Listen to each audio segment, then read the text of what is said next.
I'm 24. I finished my degree in marketing, and I also am very passionate about dancing. I wanted to pursue a career in dancing, but I never wanted to be a slave to the 9 to 5. I wanted to be financially free, most importantly, location and time free, so I would be able to travel and dance. My journey with Alejandro had a lot of ups and downs, but Alejandro helped me through everything.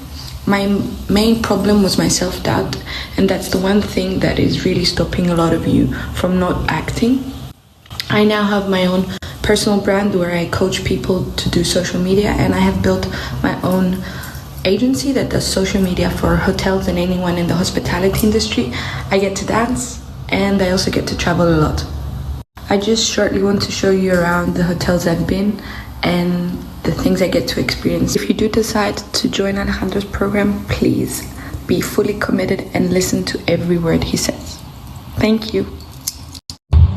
Hi everyone, so I'm actually at a client hotel.